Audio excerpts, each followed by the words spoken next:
minute or so.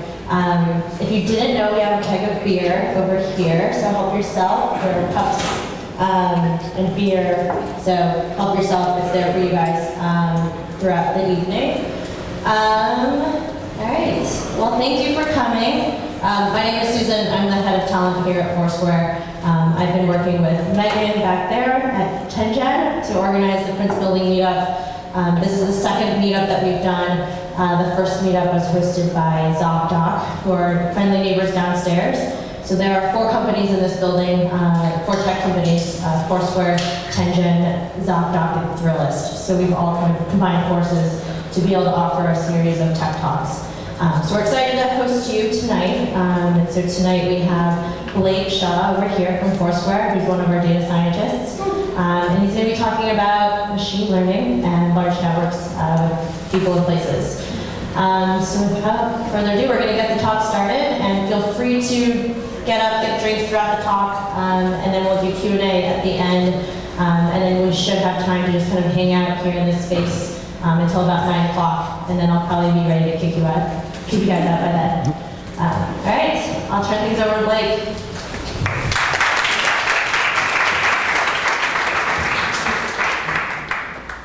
Can you hear me all right? I think I have the mics on.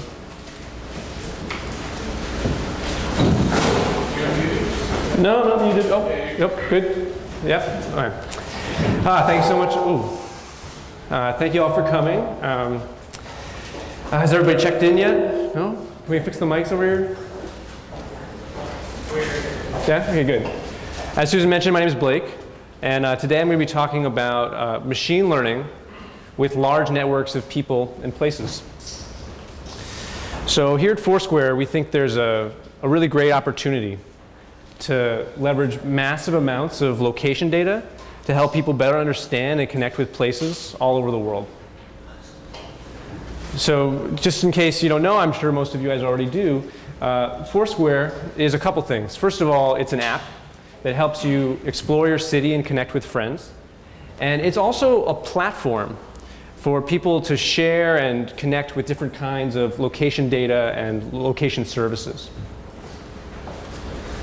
So, people use Foursquare for a variety of things. You often see when people, show up at a place, they'll pull out their phone and they'll check in to, share their location with friends or to get more information about the place they're at. And there's a lot of reasons people check in.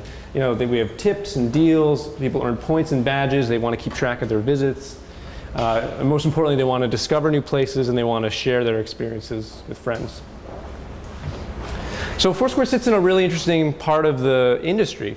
It's sort of at the intersection of these 3 different parts of mobile, social, and local. And Foursquare is generating just a ton of data. We have 20 million people in our database, 40 million places. Over 2 billion check-ins. It's around 5 million check-ins per day. And our API generates over 1,500 actions every second. I think it's around 80 check-ins per second on average. And so we sort of feel that this data offers an unprecedented view into the behavior of millions of people as they move around cities worldwide. And so to give you sort of a sense of what our data looks like, I just want to share with you this great visualization. So here we see a week's worth of check-in activity worldwide. Whenever a person checks in on Foursquare, their location is plotted on this map as a colored dot. And the color corresponds to the category of place they're checking into. So light blue is travel spots, green is food, blue is nightlife. And what I find particularly striking about this visualization is how it lets you see the sort of habitual patterns in human behavior. So you can see, as nighttime rolls around, rolls across the globe, the lights become dim, it becomes more blue as people start checking into more nightlife spots. And also you can see towards the end of the week, certain places become more popular. For instance, people check into more shopping places or great outdoors places. So you can clearly see from this visualization that this, you can clearly see from this visualization that this data sort of pulls out these sort of aggregate daily rhythms in people's lives. We also think that this data is sort of the key to building a unique recommendation engine that really understands not only what people want to do in the physical world, but when they want to do it.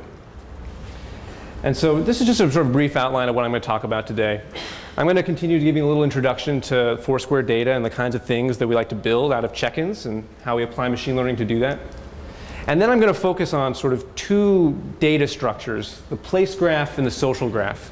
You might have heard the concept of the social graph before. It's the set of all people and all the connections between those people. And so we think there's a similar graph of places, of all the places and how they're all connected with each other. And then I'm going to talk about how we sort of leverage all this data and these machine learning algorithms to build a unique recommendation engine, which we call Explore. And then I'll conclude. So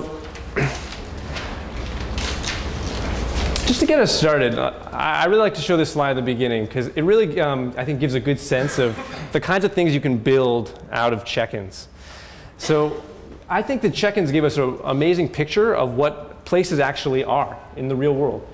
Can anyone guess what these two places are? These are just pictures of check-ins plotted on a map, and the map has been hidden. Any guesses about what New York places these are? What is it? Midtown. Not Midtown. Anyone else? Central Park. Yes, that's Central Park on the left. On the right? Yep, this is JFK Airport. And so just from people using Foursquare, just pulling out their phone, saying they're at JFK, we get this latitude and longitude, this signal about where they actually were when they said they were at JFK. And you can see that it actually traces out all the terminals.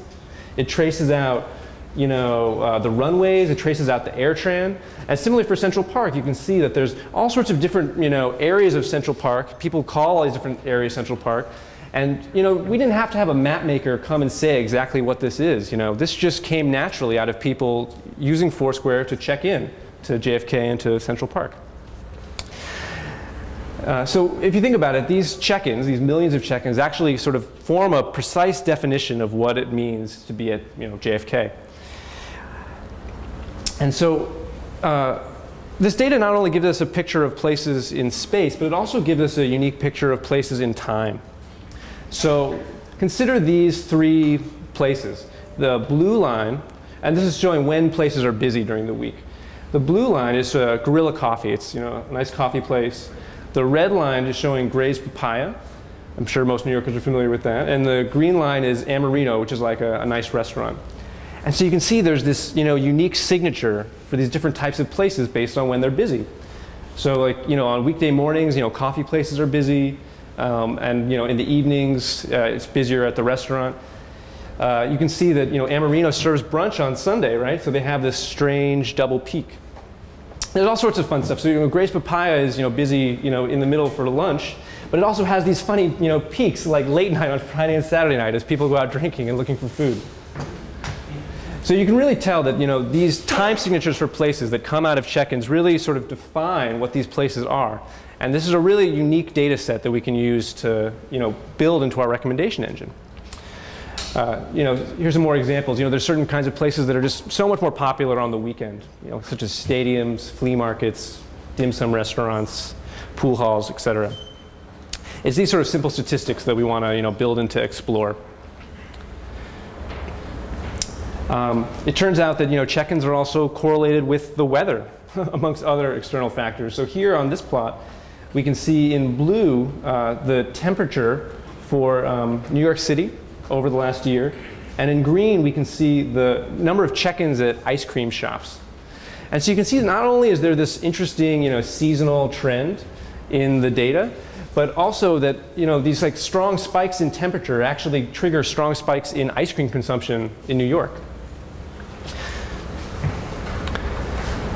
It turns out that there's lots of different kinds of places that are correlated with weather activity.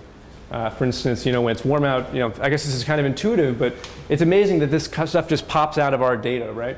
When it's warm, people like to go to ice cream shops and roof decks and harbors. And when it's cold, people like to go to noodle shops and art galleries.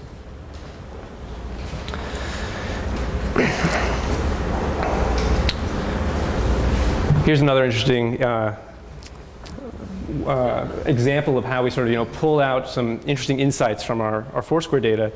So in this map, we take every single check-in, you know, we've got 2 billion of these things. We take all the shouts that are associated with them, all the texts, you know, and you know, it can people express a lot of interesting things. It's a social network, you know, so they say, you know, all sorts of different stuff, and we can actually measure the sentiment of the words, right? So ranging from blue, which is, you know, awesome, happy, okay, to orange, which is like blah, sucks, WTF, we can actually, you know, measure sort of where those, you know, where that sentiment came from in the city. I think you could make an argument that people in Manhattan are happier than people in Brooklyn from looking at this map. I'm not as familiar with Hong Kong or London, but it's interesting to see that there are these strange, like, you know, regional areas which have, you know, different kinds of sentiment than other areas. And so that was just a, you know, a nice little mismatch of some of the interesting, you know, data facts. But now I'd really like to focus on sort of an interesting machine learning problem. So there's this network that we've observed here. So it's the 40 million places that we know about in the world, and all the possible ways that they're interconnected. You could think about this like a graph, right? The nodes are the places, and the edges are all these different kinds of connections. There's lots of different ways to connect places. Places are connected if there's a lot of flow between places. If people often go from one place to another. Similarly, if a lot of people visit 2 places, there's a lot of co-visitation. You know, these edges could measure that sort of connection. Categories, menus, you know, tips and shouts, all this data in a way actually connects places, right? If, you know, both places serve burgers, you know, you consider there's a connection between these 2 places. So I want to talk a little bit about what we can do now that we've sort of, you know, built this network and we think about it like that.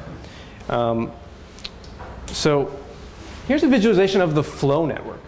So this is like pretty much a couple of years worth of activity compressed into one day.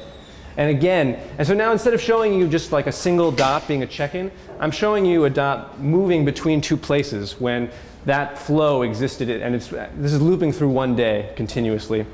And again, you know, the check-ins are color-coded by their color, where you know, blue is, you know, professional and work and shops and services, yellow is food, red is residential. So just from observing people moving around a city, you can see that it actually naturally forms this network. Like, look at these, you know, like you can look at these different hubs of the city, where, you know, where people gather and disperse to many different areas. Again, you can see the sort of habitual patterns in people's behavior as, you know, people wake up in the morning, you know, go to work, eat for lunch, go back to work, and then you can see it, you know, change to be a nighttime kind of thing. We think there's an incredible amount of value in understanding the dynamics of this network, about how people move between places. Here's a sort of static picture of that same flow network. Now, you know, I've actually represented each place as a node. The size is proportional to how many places it connects to, and the edges are, you know, thicker if there's a lot more flow between those places. Even without showing you a map here, you can really tell that this is Manhattan. You can pick out interesting spots like Central Park, LaGuardia Airport, different areas in, I guess, Williamsburg, Brooklyn, and downtown Brooklyn. So one of the first things you can do after you build this network is, you know, you can just generate very simple statistics to, you know, understand, you know, very basic things like, okay, well, you know, after people go to the Museum of Modern Art, where do they go? Well, they go to the design store, they go to the Modern, they go to all these other places that are, you know, related to the MoMA. Similarly, after people go to the Statue of Liberty, they go to Ellis Island, they go to the 9/11 Memorial, and they go to the Empire State Building. You can use this network to predict where people will go next. So, for instance, if we roll these things up by categories, we can see that, you know, after people check into bars, they're much more likely to check into American restaurants, nightclubs, pubs, and cafes. After people check into coffee shops, they're much more likely to go and check in at the office or a cafe or a grocery store. And so if you look at this visualization here on the left, this is showing sort of this probability matrix. This, you know, this is a sort of a simple machine learning model which says that, you know, given you're at some category over here, what's the probability that you're going to check in at another category? And so these are our 400 categories, and, you know, the intensity of each